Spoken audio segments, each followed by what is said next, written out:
Life is not perfect, and honestly, that's pretty okay.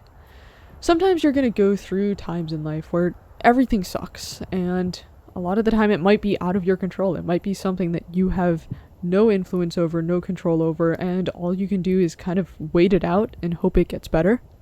Other times it is in your control, but you have to be the one to fix it, and Lord knows how hard that is, right? You have to make that first step to pull yourself out of a pit. That's incredibly hard to do. We've all been through the times where everything sucks and it's really hard to see any light at the end of the tunnel. I will say things do get better, as much as that is, cliche to say. They do. Time will help with a lot of things, and it's not going to fix everything. Nothing is ever truly going to be perfect, but time does help a lot. And at some point you start to accept that you're going to have highs and you're going to have lows in life, and it's not about making your whole life perfect. It's not about making your whole life happy and joyous at all times. It's about understanding the balance of joy and sadness, of the highs and of the lows, and not over preparing for the lows, but, if it's gonna rain, you put on a raincoat and you go out in the rain with maybe a smile and you say, all right, it's raining. It's gonna be sunny. Maybe next week it's gonna be sunny. Maybe it's a hurricane. Maybe it's really, really bad, but it'll be sunny again in the future. It will.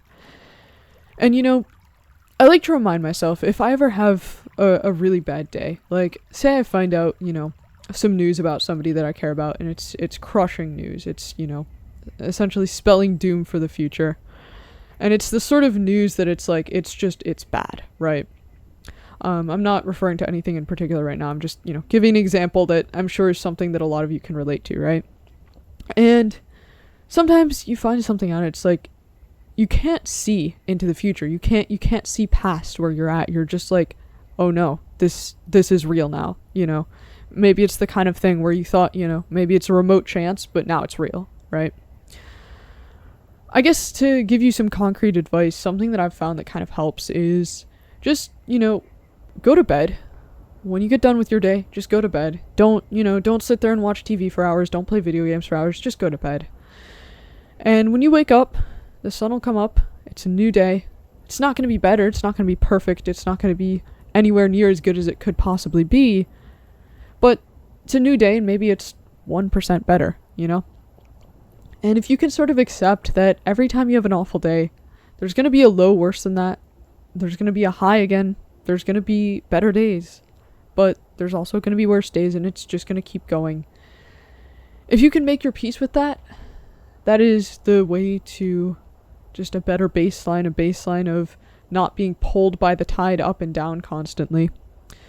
I don't know if there's a word for that. Stoicism, maybe? I don't know the definition of stoicism, so maybe that's the wrong word.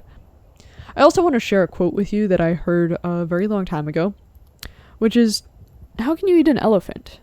Well, you can eat an elephant one bite at a time. And, well, I wouldn't really want to eat an elephant since they seem to be pretty friendly guys. But, the point is there, right? If you work on something slowly over time, you will get there. If you put in 1% effort per day, you will get to your goals, whether that's something like a huge goal you have, or if it's something just as simple as, I want to wake up in the morning and not feel depressed. That, sadly, is a goal that probably a lot of people have right now. I would imagine a lot of people, potentially even you watching this, have that goal. I want to wake up and just be able to be happy in the morning when I wake up. And if you keep trying, if you keep pushing forwards, that is something you can get to. It is. But you have to eat that elephant one bite at a time. And maybe we need to pick something that isn't an elephant, because I feel kind of bad envisioning eating an elephant here. They're cute guys, but still, the point remains. Anyways, I hope this was helpful. I will see you next time. Peace.